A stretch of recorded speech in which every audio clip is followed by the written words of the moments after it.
ចាសស្ដីបងប្អូនគ្នាវិលត្រឡប់មកជួបអ្នកគ្រូសាជាថ្មីម្ដងទៀតអញ្ចឹងថ្ងៃនេះអ្នកគ្រូមានលំហាត់មួយមកចង់ចែកម្លែកជូនបងប្អូនអ្នកគ្នាអញ្ចឹងលំហាត់របស់យើងគេឲ្យយើងកណនីអង្គតេក្រាលមិនកំណត់នៃ x គីបបូក 2x ក្រេបូក1ចែកជាមួយនឹង x dx ចាអញ្ចឹងមុននឹងចាប់ផ្ដើមធ្វើគឺបងប្អូនទាំងអស់គ្នាគឺផ្ដាច់ពីបែងវាមួយសិនមកចាអញ្ចឹងជាហ៊ានបន្ទាប់យើងបានអង្គតេក្រាលមិនកំណត់នៃ x គីបចែកជាមួយនឹង x បូក 2x ក្រេចែកជាមួយនឹង x ចាបន្ទាប់មកបូកជាមួយនឹង1លើ x dx ចាអញ្ចឹងជាហ៊ានបន្ទាប់គឺយើងពិនិត្យមើលសិនថាអ្វីដែលអាចសម្រួលគ្នាបានគឺយើងសម្រួលចោលសិននៅអញ្ចឹងកន្លែងហ្នឹងយើងបានបន្តទៀតគឺអង្គតេក្រាលមិនកំណត់នៃអញ្ចឹង x គីបសម្រួលជាមួយនឹង x គឺនៅសល់ x ក្រេបូក x ក្រេសម្រួលជាមួយនឹង x នេះគឺនៅសល់ x អញ្ចឹងមេគុណ2របស់យើងគឺ2x បូក1លើ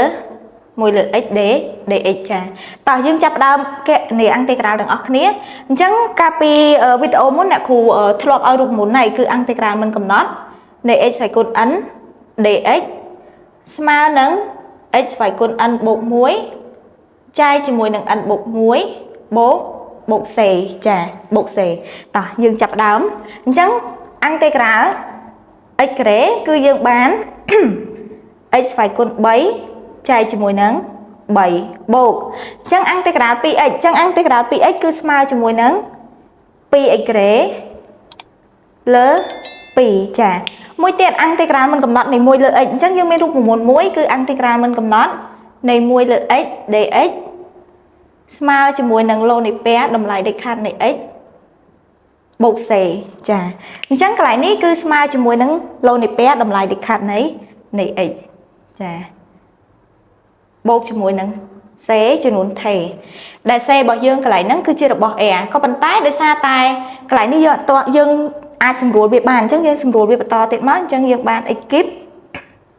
លើ3បូកអញ្ចឹងពី2យើងសម្រួលមកគឺនៅសល់ x ក្រេបូកឡូនីពែតម្លៃដាច់ខាតនៃ x បូក c អញ្ចឹងយើងបញ្ជាក់ប្រាប់គេមកគឺ c ជារបស់ចាអញ្ចឹងវីដេអូអ្នកគ្រូមកដល់ទីបញ្ចប់ហើយជួបគ្នានៅវីដេអូក្រោយ